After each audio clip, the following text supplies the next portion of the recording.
What's up, everybody, and welcome to my TNA Impact Wrestling review. And, like I said, I've been late on the reviews, but Tuesday, tonight, the TNA World Heavyweight Championship will be on the line as Bobby Lashley will go one-on-one with Drew Galloway as both men arrived at the building.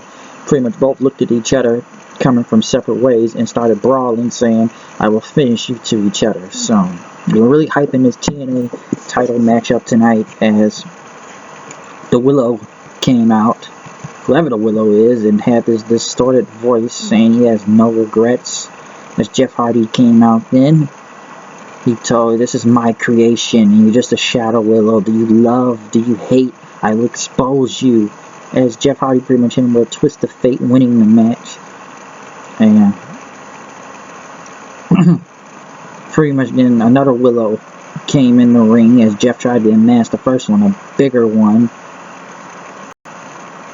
It was a bigger one then, beating him with an umbrella after that, saying this is going to be Jeff Hardy's worst nightmare and everything. I don't know what's with the little spandex suit that looks pretty weird. Slammiversary pay-per-view is being aired. Slammiversary is coming back on pay-per-view again, so get ready for that. Pretty much the two Willows held up Jeff Hardy as the third Willow came out and talked to them, which was pretty much Matt Hardy, which I don't know, we couldn't see that coming. Saying he was crazy and everything, people he despises Jeff, but the people love him. As people chanted, "Jeff is better," he says, "You left me battered, broken, scarred, but you didn't finish the job." His brain was left fully functioning, and the doctors told him he would have had to retire, but he's going to destroy Jeff Hardy. Jeff broke out and tried to get him, but the Willows got him again. Matt said that it's good that you still have fight in you, Jeff, but you're going to suffer various types of pain, and that Matt Hardy will not die. And pretty much it'll be his personal Armageddon. Pretty much the Willows threw Jeff on the ground, and Matt pretty much picked up Jeff and hit him with a sleeper hold and hit him. And Mike said everything ends, even the indestructible Jeff Hardy. Even though I'm a little bit more fan of Big Money Matt, as people would say, Matt Hardy, the egomaniacal one, but there's now Dark Matt Hardy, so yeah. Cherry Bomb, or now as Maria's new assistant Allie, told Velvet Sky that you have a match tonight, and if you lose against Sienna, you will be fired from the company. As Velvet Sky went against Sienna, and now since Sienna beat her, Velvet Sky's TNA career is over, which I feel like Velvet Sky will be back again because she's been gone from this company before, so she may be back. Some people think that since her departure, some will say she will just go to WWE and be with Bully Ray. It's her boyfriend, so it's her boyfriend. So I don't know if she'll make it to WWE or not. I'm not sure where that will go. If she goes, or maybe she'll be back in TNA. Velvet Sky's been here for TNA for a very, very long time. Since this whole Knockouts division thing really began. So, let's see what happens if she goes to WWE or will be back in TNA. Velvet Sky. Maria and Mike Bennett were sitting somewhere at some home, with a huge pool. Saying he's a first ballot Hall of Famer, and gonna show the Impact Zone what it truly is to have a miracle. Pretty much Mike Bennett and Maria look like they're on top of the world, wherever the house they were at.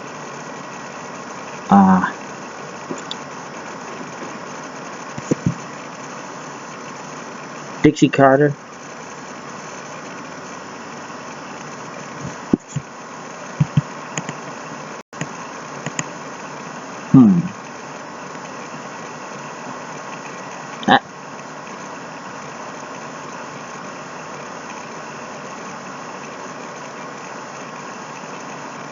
Dixie Carter pretty much told,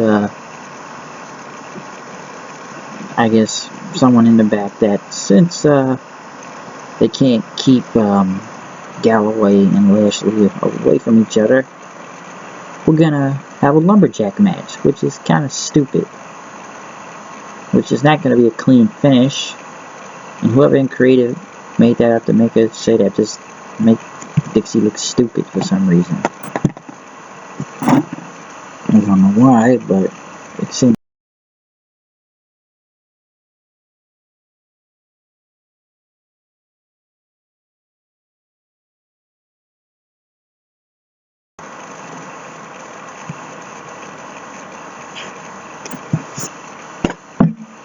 You know, I can never get through these reviews without some interruption. Doesn't make a lot of sense. But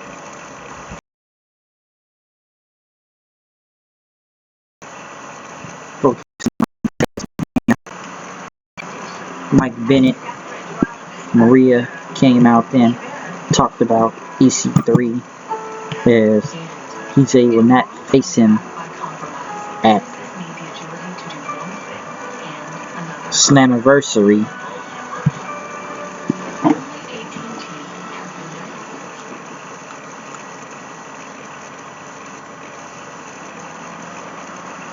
At Slammiversary and everything, because he pretty much told him that if EC3 fails any of his matches, he will not face him. But Bennett says he's going to call out somebody, a Hall of Famer. And no, it's not going to be Kurt Angle, because the last time he tried to face Kurt Angle is a chicken, he called him. And he pretty much called the TNA Hall of Famer Earl Hebner to come out. As pretty much Mike Bennett pretty much told Hebner, you know, our paths have somewhat crossed before, and I'm going to face you right now. And he told Hebner he's in a fight, because he said, I don't want to fight your stupid son.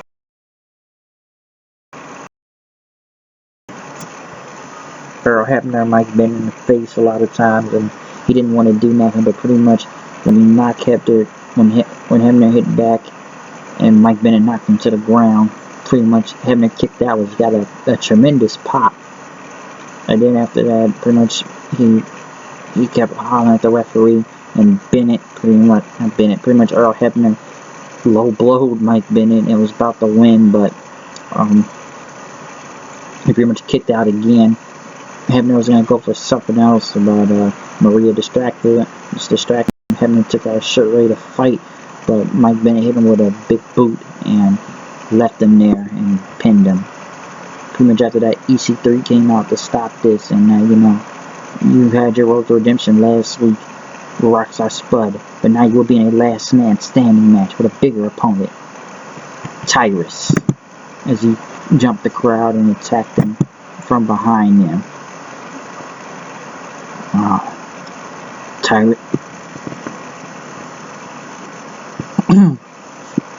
Tyrus and pretty much EC3 pretty much had one of the best matches of the night, really, in his last man standing matches. It was really entertaining, especially when Tyrus pretty much showing that he was a monster, breaking out of that, kicking out of that whole 1% at 2, or hitting with, going through that table, and pretty much jumped back up and went after EC3, but EC3 pretty much took him out and threw steps on him and beat him with a chair and stood on top of the steps valiantly, pretty much counting the 10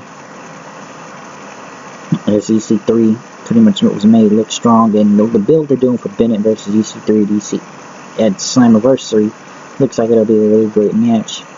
They showed a Lashley training video and a Drew Galloway training video, which was pretty cool.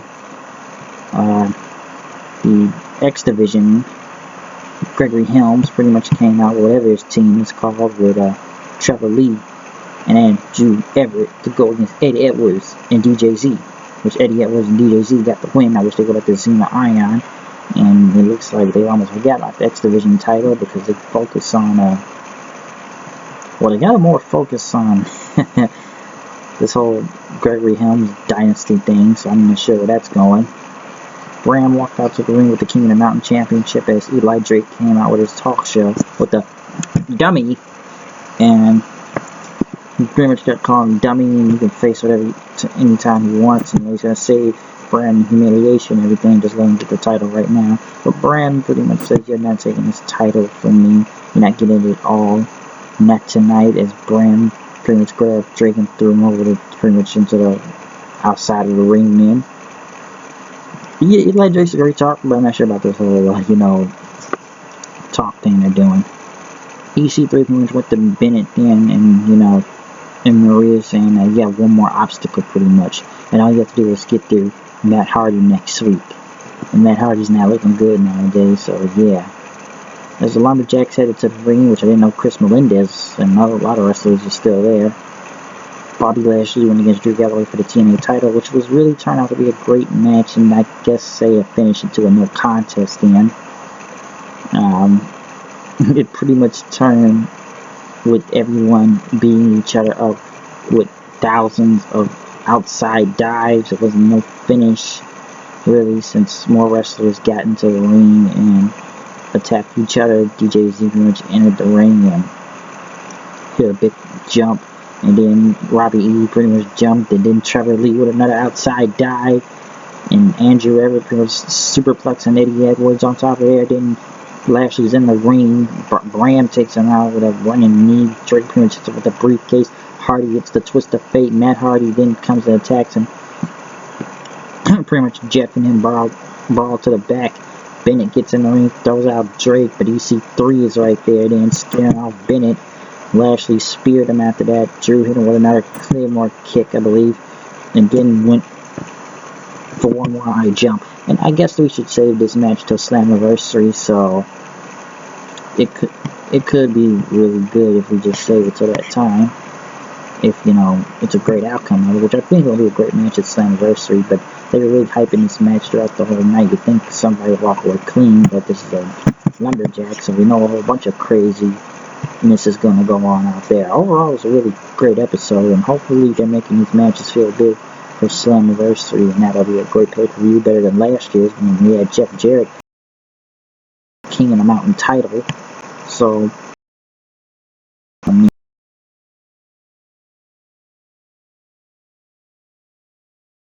later. Peace out.